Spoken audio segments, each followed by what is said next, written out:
തസ്ബീഹമാലയുള്ള ഉമ്മമാരെ, എപ്പോഴും കയ്യിലൊരു ഡിജിറ്റൽ കൗണ്ടർ ഇങ്ങനെ വിരലിലിട്ട് നടക്കുന്ന സഹോദരിമാരെ, അല്ലേ?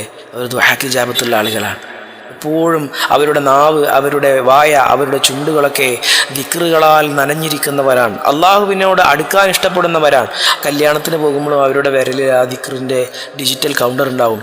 യാത്ര ചെയ്യുമ്പോഴുണ്ടാവും, ജോലി ചെയ്യുമ്പോഴുണ്ടാവും, വീട്ടുജോലികൾ ചെയ്യുമ്പോഴുണ്ടാവും, ചെറിയ പേരമക്കളെ ശുശ്രൂഷിക്കുമ്പോഴും അവരുടെ വിരലിൻ്റെ തലപ്പത്ത് ആ ഡിജിറ്റലിൻ്റെ കൗണ്ടർ ഇങ്ങനെ ഞെക്കിക്കൊണ്ടേയിരുന്നു കൊണ്ട് അവരുടെ ചുണ്ടുകൾ ദിക്റുകളിലായി നീങ്ങുന്ന, ജീവിതം തള്ളി നീക്കുന്ന ആളുകൾ, അവർ ദുആക്ക് ഇജാബത്തുള്ള ആളുകളാണ്. അസ്സലാമു അലൈക്കും വറഹ്മത്തുള്ളാഹി. പ്രിയമുള്ളവരെ, നമ്മൾ ഇന്ന് പറയുന്നത് പ്രാർത്ഥനയ്ക്ക് ഉത്തരം കിട്ടുന്ന സ്ത്രീകളുടെ 10 സ്വഭാവങ്ങളെക്കുറിച്ചാണ്.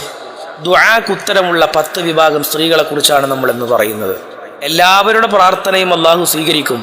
എന്നാൽ ദുആ ചെയ്യുന്നവർക്ക് ചില നിബന്ധനകളും കണ്ടീഷൻസും ചില ജീവിത ശൈലികളും പാലിക്കുന്ന ആളുകളുടെ പ്രാർത്ഥന അള്ളാഹു വളരെ പെട്ടെന്ന് തന്നെ സ്വീകരിക്കുകയും അവർ മറ്റുള്ളവർക്ക് വേണ്ടി ദുആ ചെയ്താൽ പോലും അള്ളാഹു സുബ്ഹാനഹു വ തആല പെട്ടെന്ന് തന്നെ പ്രാർത്ഥനയ്ക്ക് ഉത്തരം നൽകും. അങ്ങനെയുള്ള സ്ത്രീകൾ നമ്മുടെ വീട്ടിലുണ്ടാവും, നമ്മുടെ അയൽവാസികളിലുണ്ടാവും, നമ്മുടെ കുടുംബത്തിലുണ്ടാവും. നമ്മുടെ ആവശ്യങ്ങൾ പടച്ചോനോട്, പടച്ചോനെ എനിക്ക് ഇന്ന കാര്യങ്ങളെ കൊണ്ട് പരീക്ഷ പാസ്സാവണം, എനിക്ക് ആരോഗ്യം വേണം, അസുഖം ഭേദമാവണം, എനിക്ക് കടം വീഴണം എന്നുള്ള ആവശ്യങ്ങളൊക്കെ നമ്മൾ പറയുന്നതിനേക്കാൾ കൂടുതൽ അങ്ങനെയുള്ള സ്ത്രീകൾ നമ്മുടെ വീട്ടിലുണ്ടെങ്കിൽ, നമ്മുടെ ഉമ്മമാരിലുണ്ടെങ്കിൽ, വല്യമ്മമാരിലുണ്ടെങ്കിൽ, സഹോദരിമാരിലുണ്ടെങ്കിൽ, അമ്മായിമാരിലുണ്ടെങ്കിൽ അവരോട് ദുആ ചെയ്യാൻ വേണ്ടി പറഞ്ഞാൽ ഒരു പക്ഷേ നമ്മൾ ദുആ ചെയ്യുന്നതിനേക്കാൾ പെട്ടെന്ന് അവരുടെ പ്രാർത്ഥനയ്ക്കായിരിക്കും അല്ലാഹു സുബ്ഹാനഹു വ തആല ഉത്തരം നൽകുക. അല്ലാഹു സുബ്ഹാനഹു വ തആല തൗഫീഖ് നൽകട്ടെ. പ്രിയമുള്ളവരെ, അങ്ങനെ ദുആക്ക് ഇജാബത്തുള്ള, ദുആക്ക് ഉത്തരമുള്ള 10 സ്വഭാവങ്ങളുള്ള സ്ത്രീകൾ, ആ 10 സ്വഭാവങ്ങളെക്കുറിച്ചാണ് നമ്മൾ ഇന്ന് പറയുന്നത്. അല്ലാഹു സ്വീകരിക്കട്ടെ. സിഫാത്തുൻ നിസാഇല്ലതി തുസ്തജാബു ദുആഉഹുന്ന. അല്ലാഹു സുബ്ഹാനഹു വ തആല പ്രാർത്ഥനയ്ക്ക് ഉത്തരം നൽകുന്ന സ്ത്രീകളുടെ 10 സവിശേഷതകളാണ് നമ്മൾ ഇന്ന് പറയുന്നത്. ഒന്നാമത്തത് അൽ ഇഖ്ലാസു ഫി ദുആഇ.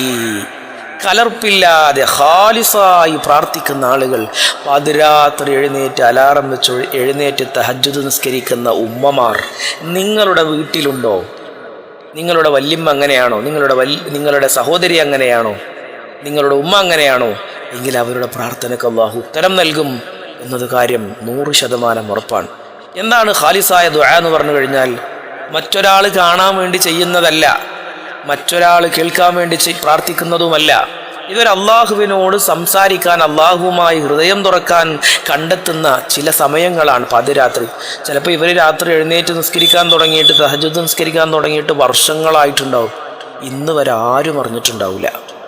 വീട്ടിലുള്ള അടുത്ത് കിടക്കുന്ന ഭർത്താവ് പോലും ഒരു പക്ഷേ ഇവർ രാത്രി എഴുന്നേറ്റ് നിസ്കരിക്കുന്നത് അറിഞ്ഞിട്ടുണ്ടാവില്ല. കാരണം ഭർത്താവിനെ പോലും ഉണർത്താതെ പതുക്കെ പോയി വുളു എടുത്തു വന്ന് അപ്പുറത്തെ മുറിയിൽ പോയി നിസ്കരിക്കുന്ന പ്രിയപ്പെട്ട ഉമ്മമാർ, പ്രിയപ്പെട്ട സഹോദരിമാർ, അല്ലാഹു സുബ്ഹാനഹു വ തആല അവരുടെ പ്രാർത്ഥനയ്ക്ക് ഉത്തരം നൽകുന്നതാണ് പറയുന്നത്. അൽ ഇഖ്ലാസു ഫി ദുആ, ഖാലിസായി ദുആ ചെയ്യുന്നവർ. ഇനി രണ്ടാമത്തെ വിഭാഗം, രണ്ടാമത്തെ സ്വഭാവമുള്ള ഏതാണ് ആ സ്വഭാവം?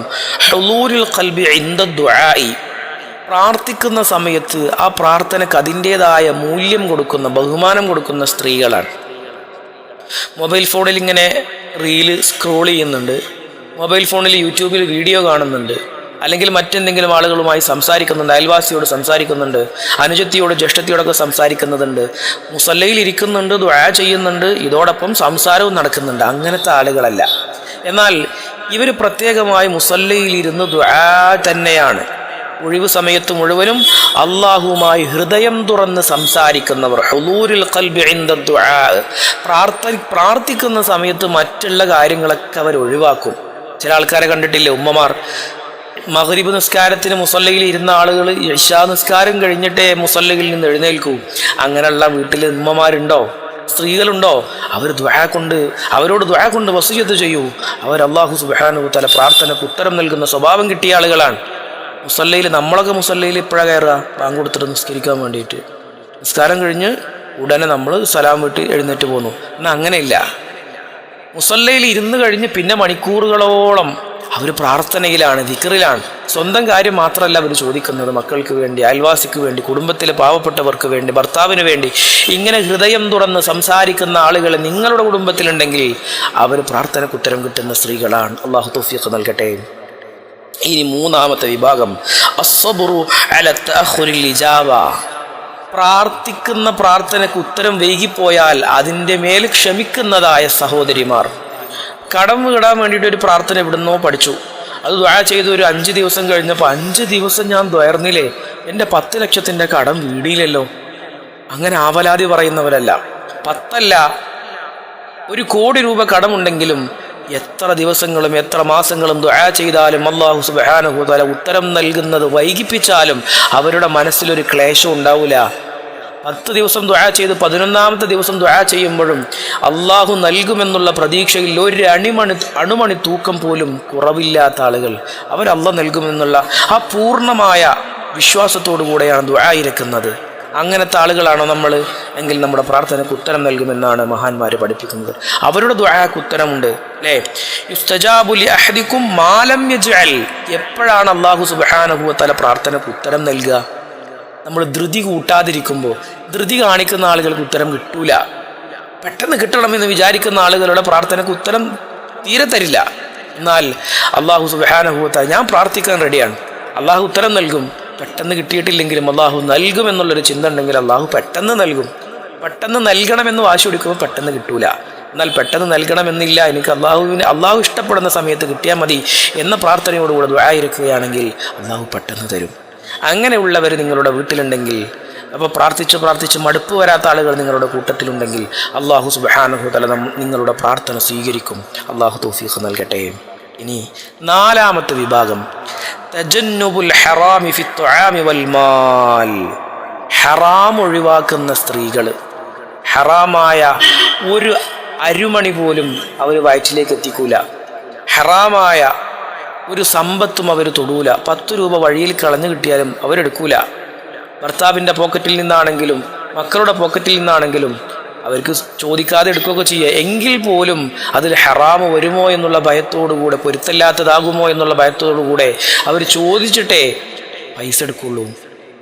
അതുപോലെ ഭക്ഷണം കഴിക്കുമ്പോൾ എന്തെങ്കിലും ഹറാമായ മുതൽ കൊണ്ടുണ്ടാക്കിയ സമ്പത്താണോ അല്ലെങ്കിൽ ഹറാമായ പരിപാടിയിൽ നിന്നും ഉണ്ടാക്കിയ ഭക്ഷണമാണോ അവർ കഴിക്കൂല. അവർ ഹലാല് മാത്രമേ കഴിക്കുള്ളൂ. എത്ര വിശന്നാലും ഹലാല് മാത്രം ഭക്ഷിക്കുന്ന ആളുകൾ. കാരണം എന്താണ്? ഹറാമ് കഴിക്കുന്ന ആളുകളുടെ പ്രാർത്ഥന അല്ലാഹു സ്വീകരിക്കൂല എന്ന് റസൂലുള്ളാഹി സ്വല്ലല്ലാഹു അലൈഹി വസല്ലം തങ്ങൾ പറഞ്ഞിട്ടുണ്ട്. ഹറാമായ ഭക്ഷണം വയറ്റിലുണ്ടെങ്കിൽ അവരുടെ പ്രാർത്ഥനയ്ക്ക് ഇജാബത്തില്ല.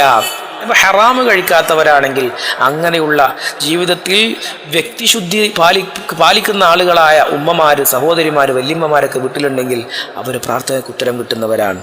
ഇനി 5ാമത്തെ വിഭാഗം, 5ാമത്തെ സ്വഭാവം കിസ്റത്തുൽ ഇസ്തിഗ്ഫാർ. ഇസ്തിഗ്ഫാർ അധികരിപ്പിക്കുന്ന ഉമ്മമാർ. ഇസ്തിഗ്ഫാർ അധികരിപ്പിക്കുക. ഈ ഇസ്തിഗ്ഫാർ എന്ന് പറഞ്ഞു കഴിഞ്ഞാൽ പടച്ചോൻ പുറത്തു തരണേ, അള്ളാഹിൻ്റെ കുറ്റങ്ങൾ പുറത്തു തരണേ എന്നുള്ളതാണ്. പക്ഷേ ഇസ്തിഗ്ഫാർ ചൊല്ലുന്ന ആളുകളുടെ പ്രാർത്ഥന അള്ളാഹു പെട്ടെന്ന് സ്വീകരിക്കും. മഹാനായ നൂഹ് നബി അലൈഹി സ്വലാത്തു വസ്സലാമിൻ്റെ ചരിത്രത്തിൽ അങ്ങനെ പറയുന്നുണ്ട്. ഹസൻ ബസ്രി റളിയല്ലാഹു അൻഹു അങ്ങനെ പറയുന്നുണ്ട്. എന്താണ്? നിങ്ങൾക്ക് മക്കളില്ലാതെ, നിങ്ങൾക്ക് സമ്പത്തില്ലാതെ, കടം കൊണ്ട് വലഞ്ഞു നിൽക്കുന്ന സമയത്ത്, പ്രയാസങ്ങൾ അനുഭവിക്കുന്ന സമയത്ത് ഇസ്തിഗ്ഫാർ ചൊല്ലിയാൽ മതി, അള്ളാഹു സ്വീകരിക്കും എന്നുള്ളതാണ്. ഇസ്തിഗ്ഫാറിന് വലിയ പ്രാധാന്യമുണ്ട്. അപ്പോൾ ഇസ്തിഗ്ഫാർ സ്ഥിരമാക്കിയോ അസ്തഗ്ഫിറുല്ലാഹ്. എന്തെങ്കിലും വായിൽ നിന്ന് വന്നു പോയാൽ അസ്തഗ്ഫിറുല്ലാഹ്. എന്തെങ്കിലും തെറ്റ് സംഭവിച്ചു പോകുമോ എന്നുള്ള ഭയത്തോടുകൂടി അസ്തഗ്ഫിറുല്ലാഹ്. എപ്പോഴും അല്ലാഹുവിനോട് ഇസ്തിഗ്ഫാർ ചോദിക്കുന്നവർ, അങ്ങനെയുള്ളവരാണോ നമ്മൾ? അങ്ങനെയുള്ളവരാണോ നമ്മുടെ ഉമ്മമാർ? അവർ പ്രാർത്ഥനയ്ക്ക് ഉത്തരം കിട്ടുന്നവരാണ്. അല്ലാഹു സുബ്ഹാനഹു വ തആല തൗഫീഖ് നൽകട്ടെ. ഇനി 6ാമത്തെ വിഭാഗം സ്വഭാവമുള്ള ആളുകൾ അദ്ദുആഉ ഫി ഔഖാത്തിൽ ഇജാബ. ഉത്തരം കിട്ടുന്ന സമയത്ത് പ്രാർത്ഥിക്കുന്ന ആളുകൾ അല്ലേ. ലൈലത്തുൽ ഖദർ വരുന്ന സമയത്ത് ഉമ്മ പ്രത്യേകമായി ദുആ ചെയ്യാറുണ്ടോ? അല്ലെങ്കിൽ പരിശുദ്ധ റമളാൻ വരുമ്പോൾ പ്രത്യേക ദുആ ചെയ്യാറുണ്ടോ? പ്രത്യേകമായിട്ട് ഖത്മുകളൊക്കെ ഓതിയിട്ട് മുസല്ലയിൽ കൂടുതൽ സമയം ഇരിക്കാറുണ്ടോ? അല്ലെങ്കിൽ ഏതെങ്കിലും പ്രത്യേക ദിവസങ്ങളിൽ, വെള്ളിയാഴ്ച രാവിലെ, തിങ്കളാഴ്ച രാവിലെ, അങ്ങനെ പ്രധാനപ്പെട്ട ഏതെങ്കിലുമൊക്കെ രാവുകളോ അതുപോലെ പ്രധാനപ്പെട്ട സമയങ്ങളോ നിമിഷങ്ങളോ വരുമ്പോൾ പ്രത്യേകം പ്രാർത്ഥന നടത്തുന്ന സ്ത്രീകളാണോ നിങ്ങളുടെ വീട്ടിലുള്ളത്? അങ്ങനെയുള്ള സഹോദരിമാരാണോ ഉള്ളത്? അവർ പ്രാർത്ഥനയ്ക്ക് ഇജാബത്തിന് ഉത്തരം കിട്ടും, പ്രാർത്ഥനയ്ക്ക് ഇജാബത്ത് കിട്ടുന്ന ആളുകളാണ് അല്ലേ. പാതിരാത്രി സമയത്ത് അലാറം വെച്ച് എല്ലാവരും ഉറങ്ങുന്ന സമയത്ത് എഴുന്നേറ്റ് തഹജ്ജുദ് നിസ്കരിക്കുന്ന ആളുകൾ പ്രാർത്ഥനയ്ക്ക് ഉത്തരം കിട്ടുന്ന ആൾക്കാരല്ലേ? കാരണം എന്താണ്? അവർ ദുആ ഇരക്കുന്ന പ്രാർത്ഥനയുടെ സമയത്താണ്, ദുആക്ക് ഇജാബത്തുള്ള സമയത്താണ്. വന്നാസു നിയാം, ജനങ്ങളൊക്കെ ഉറങ്ങിക്കൊണ്ടിരിക്കുന്ന സമയത്ത് ദുആ ചെയ്യുന്ന ആളുകളാണ്. അല്ലാഹു സുബ്ഹാനഹു വ തആല സ്വീകരിക്കട്ടെ. അതുപോലെ തന്നെ ഏഴാമത്തെ സ്വഭാവം അദ്ദുആഉ ലിഗൈരിൻ ബിളഹ്രിൽ ഗൈബി, മറ്റുള്ളവർക്കായി മറഞ്ഞു ദുആ ചെയ്യുന്നവർ. മറ്റുള്ളവർക്കായി മറഞ്ഞു ദുആ ചെയ്യുന്നവർ. വീട്ടിലെ ഏതോ ഒരു അകന്ന കുടുംബത്തിലുള്ള ഒരു കുടുംബക്കാർക്ക് എന്തോ പ്രശ്നം വന്നു, അവർക്ക് അസുഖം വന്നപ്പോൾ നമ്മുടെ ഉമ്മ ഇവിടെ ഇരുന്നിട്ട് ദുആ ചെയ്യാൻ, അവരറിയുന്നത് പോലും ഇല്ല. നമ്മുടെ മക്കൾ വിദേശത്ത് ജോലി ചെയ്യാൻ, അപ്പോൾ മക്കൾക്ക് വേണ്ടിയിട്ട് ഇവിടെ ഉമ്മ കരഞ്ഞു ദുആ ചെയ്യാണ് സുബ്ഹി നിസ്കാരത്തിന് ശേഷം അല്ലെങ്കിൽ തഹജ്ജുദ് നിസ്കാരത്തിന് ശേഷം. ദുആ ചെയ്യപ്പെടുന്ന മനുഷ്യന് ഇത് അറിയുന്നത് പോലും ഇല്ല. ദുആ ചെയ്യുന്നത് മകന് വേണ്ടിയാണ്, മകൻ അറിയുന്നില്ല. ദുആ ചെയ്യുന്നത് ഭർത്താവിന് വേണ്ടിയാണ്, ഭർത്താവ് അറിയുന്നില്ല എനിക്ക് വേണ്ടിയിട്ട് എൻ്റെ ഭാര്യ ദുആ ചെയ്യുന്നുണ്ട് എന്ന്. അല്ലെങ്കിൽ കുടുംബത്തിൽ ഏതോ ഒരാൾക്ക് വേണ്ടി, അയൽവാസിക്ക് വേണ്ടി ദുആ ചെയ്യുന്നുണ്ട്. ദുആ ചെയ്യപ്പെടുന്ന ആൾ അറിയുന്നില്ല എനിക്ക് വേണ്ടി ഈ സഹോദരി ദുആ ചെയ്യുന്നുണ്ട് എന്ന്. അത് ദുആക്ക് ഇജാബത്തുള്ളവരുടെ സ്വഭാവമാണ്. അങ്ങനത്തെ ആൾക്കാരെ കണ്ടിട്ടില്ലേ? നമ്മുടെ വീട്ടിലുണ്ടാവും. അവരെ കാണുമ്പോൾ ദുആ ചെയ്യാൻ വേണ്ടി പറയൂ. നമ്മൾക്ക് വേണ്ടി നമ്മൾ ദുആ ചെയ്യുന്നതിനേക്കാൾ കൂടുതൽ ഇങ്ങനെ ഈ സ്വഭാവം, നമ്മൾ ഇന്ന് പറയുന്ന 10 സ്വഭാവമുള്ള ആളുകളോട് ദുആ ചെയ്യാൻ വേണ്ടി വസിയത്ത് ചെയ്യുക. കാണുമ്പോൾ തന്നെ എനിക്ക് വേണ്ടി ദുആർക്കൊണ്ടിട്ടില്ലേ, എനിക്ക് വേണ്ടി പ്രാർത്ഥിക്കണം കേട്ടോ, എൻ്റെ മക്കൾ നന്നാവാൻ വേണ്ടിയിട്ട് അവരോട് വേണ്ടി ദുആ കൊണ്ട് വസിയത്ത് ചെയ്യുക. ഇനി ദഅവത്തുൽ മുസ്ലിമി ലി അഖീഹി മുസ്തജാബത്തുൻ, സഹോദരങ്ങൾക്ക് വേണ്ടി ഒരാൾ ദുആ ചെയ്താൽ ആ ദുആക്ക് ഇജാബത്തുണ്ട് എന്ന് മഹാന്മാർ പഠിപ്പിക്കുന്നുണ്ട്. ഇനി എട്ടാമത്തെ തവക്കുൽ അലല്ലാഹി ഹഖ്ഖാ, ഹൃദയത്തിൻ്റെ ഉള്ളിൽ നിന്ന് അള്ളാഹുവിനോട് തവക്കുലാക്കുന്നവർ, ആത്മാർത്ഥമായി തവക്കുലാക്കുന്നവർ. അസുഖം ബാധിച്ചപ്പോൾ ഇനി ഒന്നും നോക്കാനില്ല, വേഗം മുസല്ലെടുത്ത് നിസ്കരിക്കുന്നു, പ്രാർത്ഥിക്കുന്നു. അള്ളാഹുവെ ഞാൻ പ്രാർത്ഥിച്ചിട്ടുണ്ട്, ഇനി അള്ളാഹുവായി ബാക്കി കാര്യങ്ങൾ അല്ലേ. എൻ്റെ ഭാഗം പ്രാർത്ഥിക്കുക എന്നതാണ്, അത് ഞാൻ ക്ലിയർ ആക്കിയിട്ടുണ്ട്, ഇനി ബാക്കി ചെയ്യേണ്ടത് അള്ളാഹുവാണ് എന്ന് വിചാരിക്കുന്ന സ്ത്രീകൾ, എന്ന് വിചാരിക്കുന്ന ആളുകൾ ചെയ്യേണ്ട കാര്യങ്ങളൊക്കെ കൃത്യമായിട്ട് ചെയ്യുക, ബാക്കി അള്ളാഹുവിലേക്ക് നീക്കി കൊടുക്കുക. അതും അള്ളാഹു ചെയ്തു തരുമെന്നുള്ള ആത്മാർത്ഥമായ തവക്കുൽ അള്ളാഹു സുബ്ഹാനഹു വ തആല തൗഫീഖ് നൽകട്ടെ. ഇനി 9ാമത്തെ സ്വഭാവം ഖില്ലത്തു ദുനൂബി വ മുറാഖത്തുല്ലാഹ്, പാപങ്ങൾ കുറച്ചു ചെയ്യുന്ന ആൾക്കാർ, ആരെയും കുറ്റം പറയാത്ത, തെറി പറയാത്ത, ഹറാമ് ചെയ്യാത്ത, അവസരം കിട്ടുമ്പോൾ പോലും നിസ്കാരം ഖളാ ആക്കാത്ത, ഒരിക്കലും നോമ്പ് ഖളാ ആക്കാത്ത, അനുവദനീയമായ ഒരു കാര്യം പോലും ചെയ്യാത്ത, ഖാലിസായ ജീവിതം നയിക്കുന്ന, അള്ളാഹുവിനെ ഭയക്കുന്ന, അള്ളാഹുവിനെ അടുത്തറിയുന്ന ജീവിക്കുന്ന ആളുകൾ, എപ്പോഴും മുസല്ലയിൽ ഇരിക്കാൻ ഇഷ്ടപ്പെടുന്ന, നമ്മൾ കണ്ടിട്ടില്ലേ എപ്പോഴും കയ്യിലൊരു തസ്ബീഹ് മാലയുള്ള ഉമ്മമാരെ, എപ്പോഴും കയ്യിലൊരു ഡിജിറ്റൽ കൗണ്ടർ ഇങ്ങനെ വിരലിലിട്ട് നടക്കുന്ന സഹോദരിമാരെ അല്ലേ, അവർ ദുആക്ക് ഇജാബത്തുള്ള ആളുകളാണ്. എപ്പോഴും അവരുടെ നാവ്, അവരുടെ വായ, അവരുടെ ചുണ്ടുകളൊക്കെ ദിക്റുകളാൽ നനഞ്ഞിരിക്കുന്നവരാണ്, അള്ളാഹുവിനോട് അടുക്കാൻ ഇഷ്ടപ്പെടുന്നവരാണ്. കല്യാണത്തിന് പോകുമ്പോഴും അവരുടെ വിരലിൽ ആ ദിക്റിൻ്റെ ഡിജിറ്റൽ കൗണ്ടർ ഉണ്ടാവും, യാത്ര ചെയ്യുമ്പോഴുണ്ടാവും, ജോലി ചെയ്യുമ്പോഴുണ്ടാവും, വീട്ടുജോലികൾ ചെയ്യുമ്പോഴുണ്ടാവും, ചെറിയ പേരമക്കളെ ശുശ്രൂഷിക്കുമ്പോഴും അവരുടെ വിരലിൻ്റെ തലപ്പത്ത് ആ ഡിജിറ്റലിൻ്റെ കൗണ്ടർ ഇങ്ങനെ ഞെക്കിക്കൊണ്ടേയിരുന്നു കൊണ്ട് അവരുടെ ചുണ്ടുകൾ ദിക്റുകളിലായി നീങ്ങുന്ന, ജീവിതം തള്ളി നീക്കുന്ന ആളുകൾ, അവർ ദുആക്ക് ഇജാബത്തുള്ള ആളുകളാണ്. ഇനി 10ാമത്തെ വിഭാഗം ദുആഇനെ സ്ഥിരമാക്കുന്ന ആളുകളാണ്. കൺസിസ്റ്റൻ്റായി സ്ഥിരമായി പ്രാർത്ഥിക്കുന്നവർ, അതുപോലെ പെർസിസ്റ്റൻ്റായിട്ട് ചെയ്യുന്നവർ അല്ലേ. എല്ലാ ദിവസവും തഹജ്ജുദ് നിസ്കരിക്കും.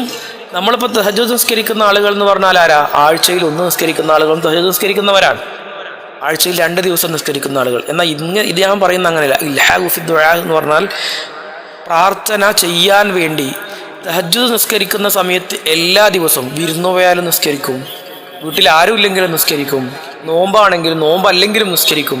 അവരങ്ങനെയൊന്നുമില്ല. അവർ ചെയ്തു പോരുന്ന പ്രാർത്ഥനകളെ കൺസിസ്റ്റൻ്റായി, സ്ഥിരമായി, പെർസിസ്റ്റൻ്റായി, മുടക്കാതെ നിസ്കരിക്കുന്ന, ദുആ ചെയ്യുന്ന, പ്രാർത്ഥിക്കുന്ന സഹോദരിമാർ, അവർ ദുആക്ക് ഇജാബത്തുള്ളവരാണ്. അവർ വിട്ടുകളയരുത്. അല്ലാഹു സുബ്ഹാനഹു വ തആല അല്ലേ, അല്ലാഹു സുബ്ഹാനഹു വ തആല ഉത്തരം നൽകും. അള്ളാഹു സുബ്ഹാനഹു വ തആല തൗഫീഖ് നൽകട്ടെ. പ്രാർത്ഥനയ്ക്ക് ഉത്തരം നൽകുന്ന ആളുകൾ അള്ളാഹു നമ്മെ ഉൾപ്പെടുത്തി അനുഗ്രഹിക്കട്ടെ. അങ്ങനെയുള്ള ആളുകൾ നമ്മുടെ കുടുംബങ്ങളിൽ ഉണ്ടെങ്കിൽ അവരെ എങ്ങനെയാണ് ഉപയോഗപ്പെടുത്തേണ്ടത്? അവരോട് ചെന്നിട്ട് എനിക്ക് ഇന്നാലിന്ന കാര്യങ്ങളെ കൊണ്ടെന്ന് ആവശ്യപ്പെട്ടിട്ട് ദുആ കൊണ്ട് വസിയ്യത്ത് ചെയ്യുക. അള്ളാഹു തൗഫീഖ് നൽകട്ടെ. അസ്സലാമു അലൈക്കും വറഹ്മത്തുള്ളാഹി വബറകാതുഹു.